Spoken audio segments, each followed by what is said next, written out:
and welcome again to me, Fatima Gould, with Messages of Hope. And I am here today with my special guest, Amber Howard. And it's great to be with you, Amber. And I'm going to say, Ron, we're going to cut off that first part because I goofed up. We're starting again. You're going to have to remind him to cut off that piece. Okay, here we go. Good afternoon, everyone, and welcome again. And with me, Fatima Gould, presenting a message of hope. And I'm here with my special guest, Amber Howard. I'm so excited to have her here and to have a conversation. Good afternoon, Amber, and how are you? Oh, I'm so grateful to be here with you, Fatima. I just love spending time with you and connecting with you any way I can. And I'm really grateful for the opportunity to be on your platform and share my journey with your audience and just to get to be in your presence. It's a gift. Awesome. Thank you for accepting and thank you for joining us. So I want to there's so many things that you do.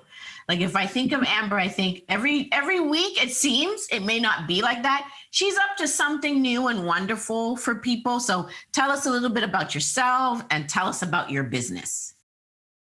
Oh, thank you for the opportunity to share. I contribute to people in a number of different ways. So I have my own consulting, coaching, and training and development company. And we work with small businesses or, entrepreneurs, helping them really identify and close the gaps in their businesses and achieve their goals. So we do that through through strategy development and through project management.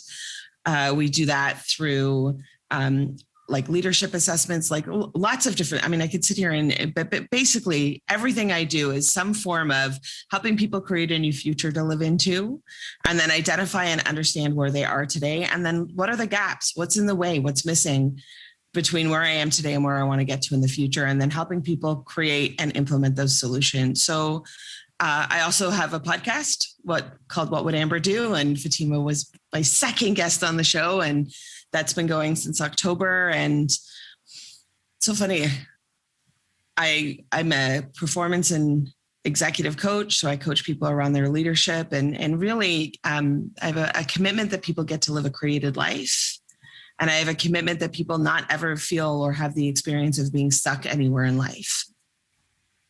Awesome. And sorry, go ahead. Oh, I was just going to say, I transitioned to that.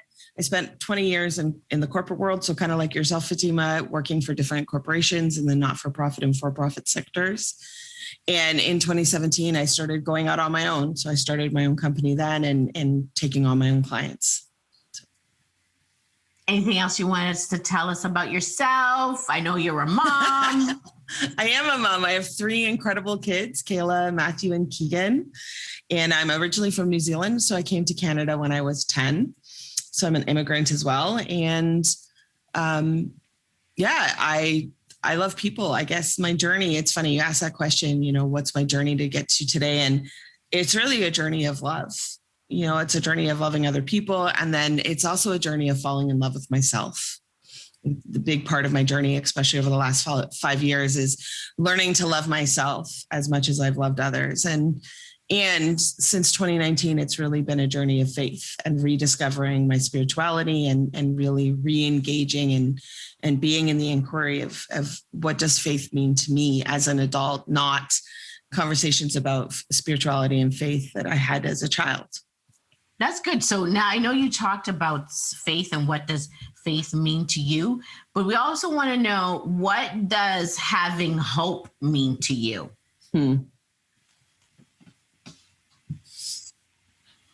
What having hope means, I think it goes back to that conversation I said earlier, that I'm committed that people never feel stuck anywhere in their life.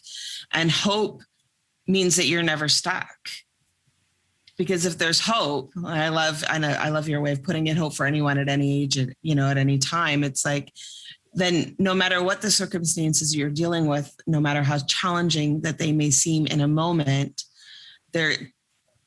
you have the belief that something better is available or around the corner. And where there's hope, despair can't sow its seeds. So true, so true.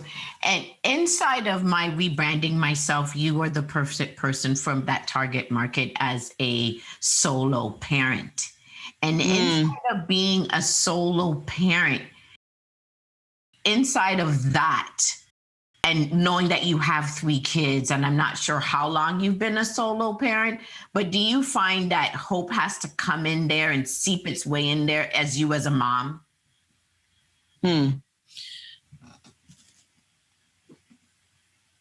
I think the hope that, and that, hope and confidence like that it would get better. There were some real dark times, especially I left the husband of my two adult children. I've been a mom since I was 17 years old. And I was married with two kids by the time I was 18. And then, that relationship was, I guess, the relation, I struggle sometimes with what to call it. I mean, it would be termed abusive, but there's just a lot of things in that relationship that didn't work from all sides. And I left that relationship when I was 20. So from the time I was 20 years old, I was alone with two kids, no money in my pocket. I had no way of supporting us. And I knew that, I think that where the hope comes in is like, just like knowing that if you keep putting one foot in front of the other, my children were a really big motivator to get my life moving in a different direction. I worked two jobs for a while. I used to get up in the morning and take them to daycare, and then I would go work in a grocery store or some customer service job. And then I would get them home, feed them dinner, and then leave them with a sitter and go work in a bar till 2:00 in the morning. And that's what I had to do for a number of years until I went back to school and I got my education, and then something else became available. And during that time, there were a lot of dark days. There were a lot of moments of hopelessness. And what I can see now, I love this quote. I've been sharing it a lot lately by Soren Kierkegaard, where he says, life can only be understood in the rearview mirror, but it has to be lived moving forward. When I look back and I think miracles, we see the miracles of our life in the rearview mirror. Right. The unexplained things, the things that happen. And it's like, you couldn't have planned it or strategized it. And when I look back at my life, there were always people. I think I felt alone a lot of times, Fatima. But when I look back in my life, I see the angels. I see the people that showed up on my journey to give me hope, to have my back and to support me through the trials that I was going through. So sometimes if we don't have hope in and of ourselves, I think hope finds a way to show up through people who show up on our journey, right? Like when in those moments, and I am present right now to that verse of like the footprints on the sand, right? That idea that, when you can only see one set of footprints, it's because, God's holding you. I think in those moments, and there were moments where I did lose hope for periods of time, and where I really didn't necessarily know how it was going to get better. There were always, as I said, there were always people who showed up. Well, share with us one of those journeys from hell to hope.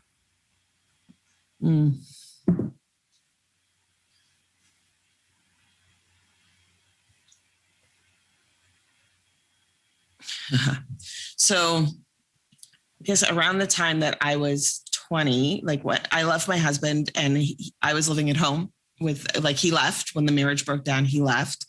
And I was living with Kayla and Matthew, and they were, Gord, they must have been 2 and 3 at the time. And he was, there was a lot of fighting. And I was like, I had enough power to end the relationship, but I still wasn't empowered in being able to build boundaries up around the relationship and how it worked.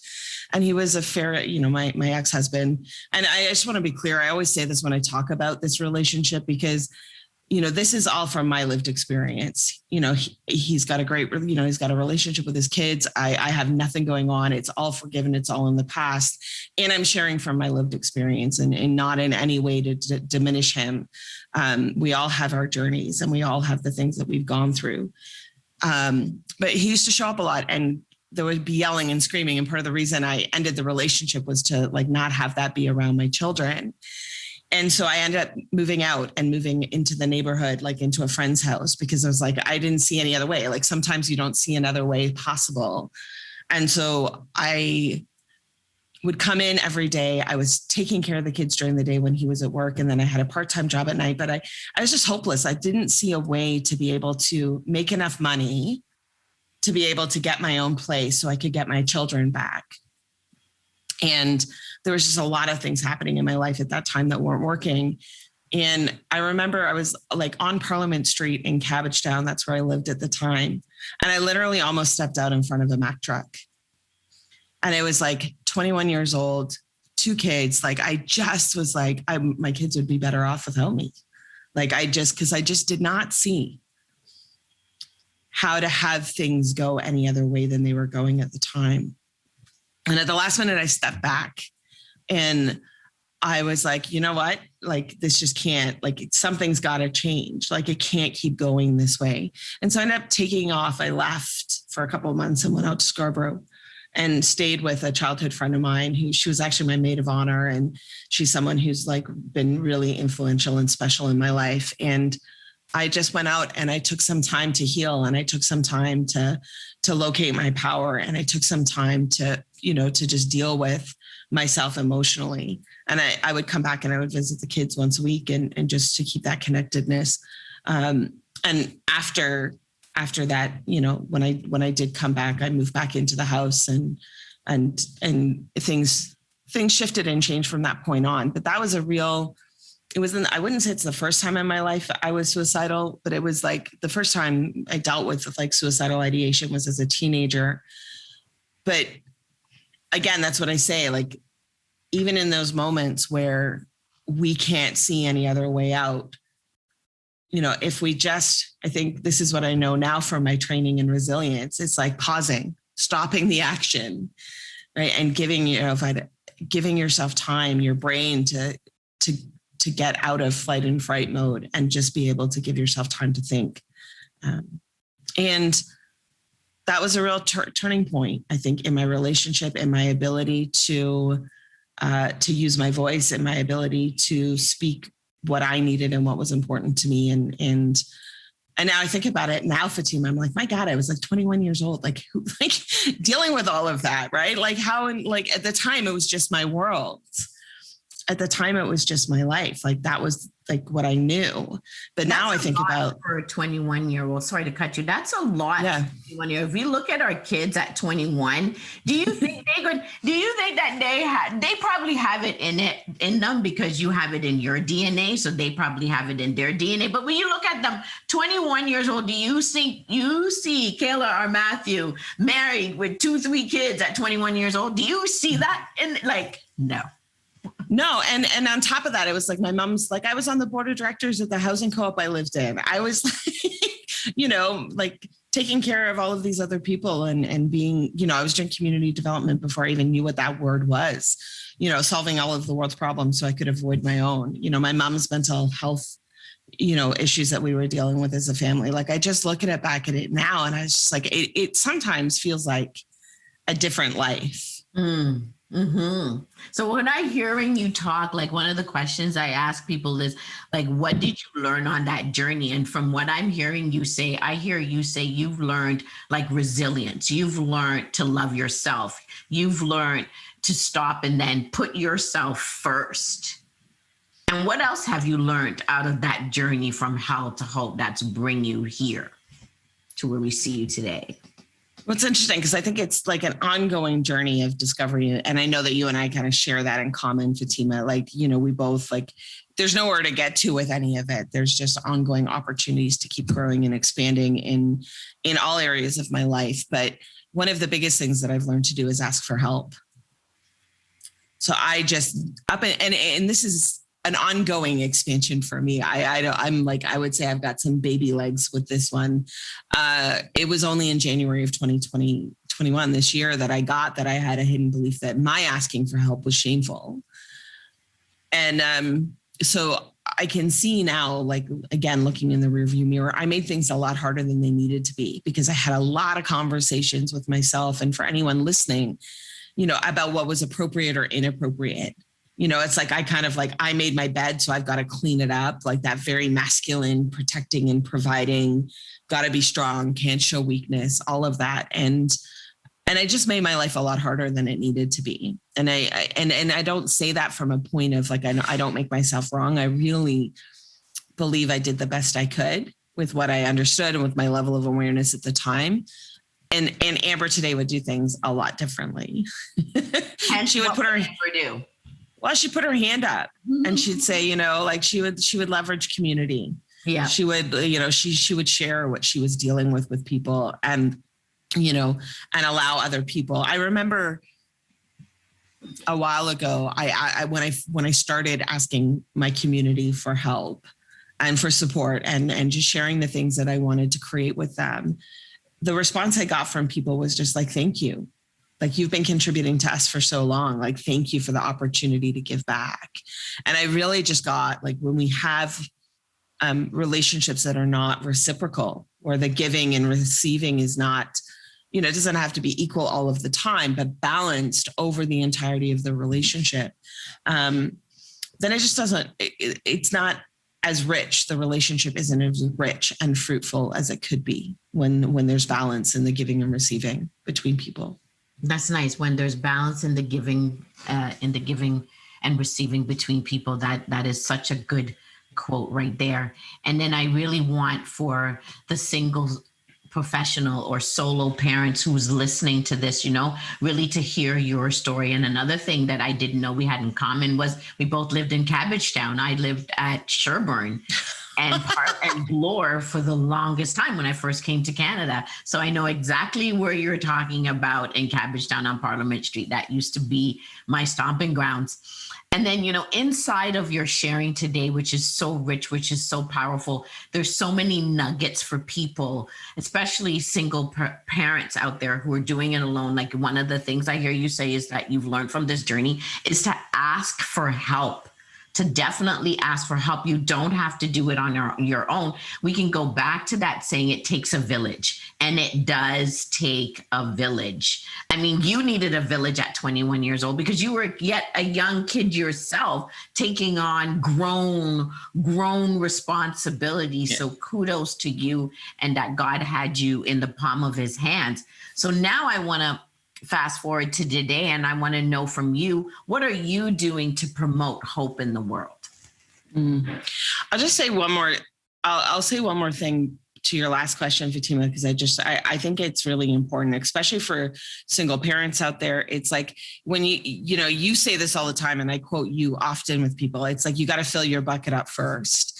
So, and it's taken me 42 years to really start to be someone who gets like, I've got to make sure that I'm serving from the overflow, that I'm not drained, and I'm not like, I like to call it martyring myself in service to others, right? So taking care of your well-being, mentally, physically, emotionally, spiritually, all of that, financially, you have to be, and I think shame, this is one of the other things that I've really discovered on my journey.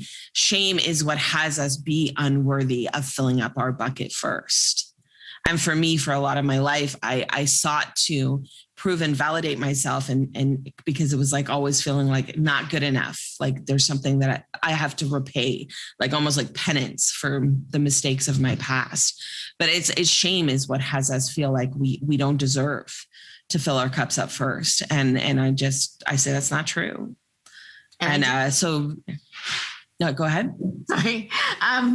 I just want to also say that you just answered another question that I had was, what advice can you give others to increase their hope?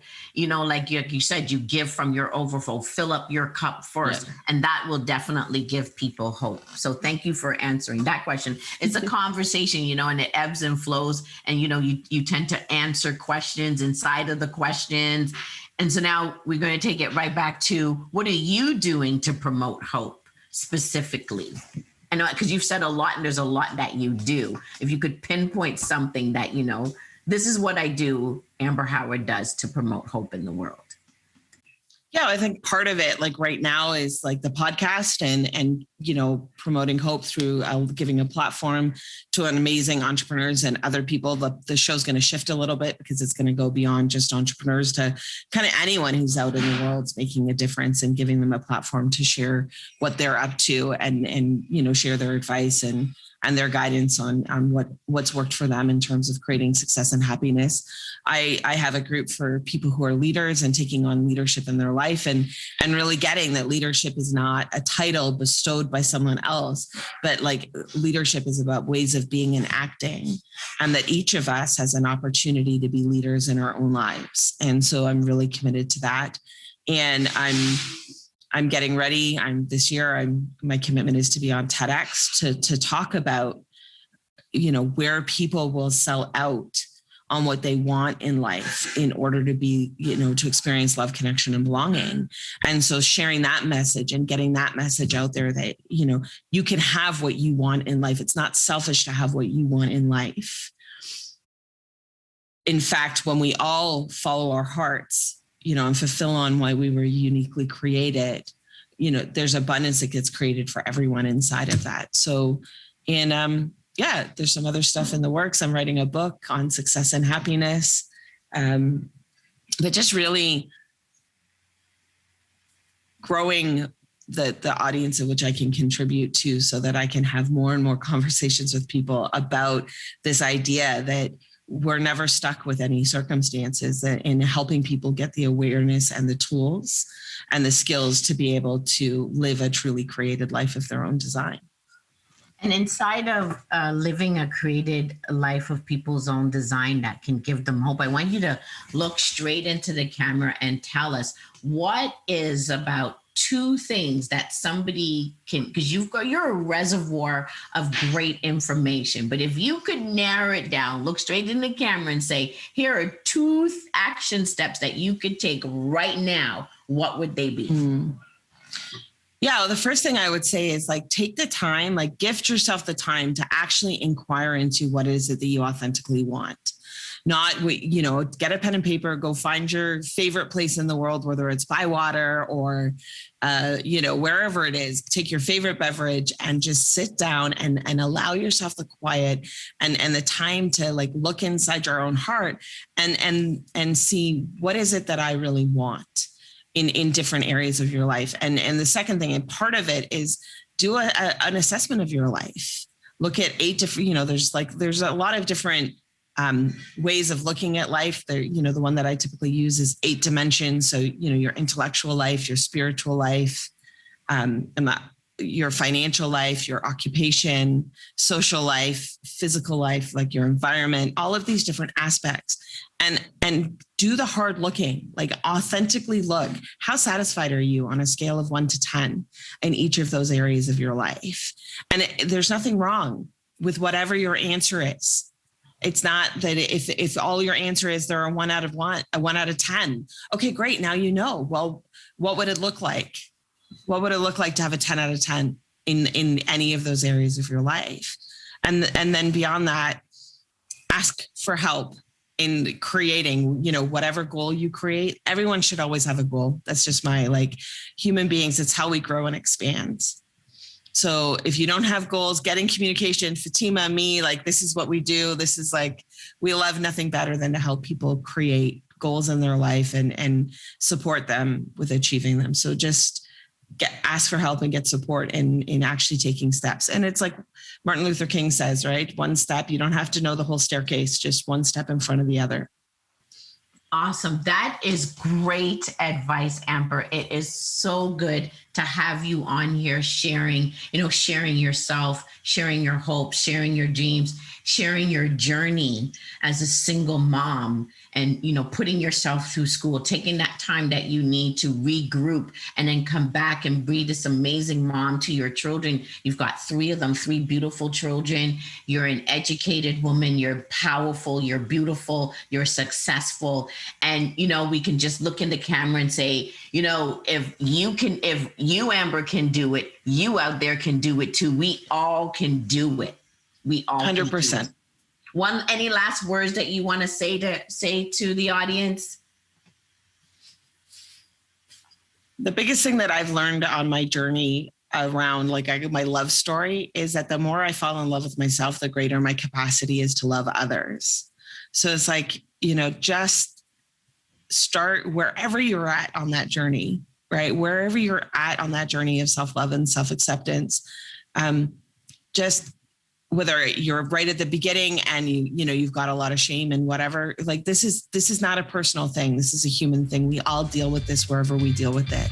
So just start taking actions today to fall in love with yourself, and your life will become miraculous. I promise you that. Thank you, Amber, for being on. We love and we appreciate you. And I'm sure that you're now extending that influence to the people out there, and they're just going to embrace all of what that you have to say, especially the getting help and the taking time. So I just want to thank you for joining us. I want to thank you, Amber, for being on the show Messages of Hope today. And we just want to wish everyone a super fantabulous day now. Bye-bye.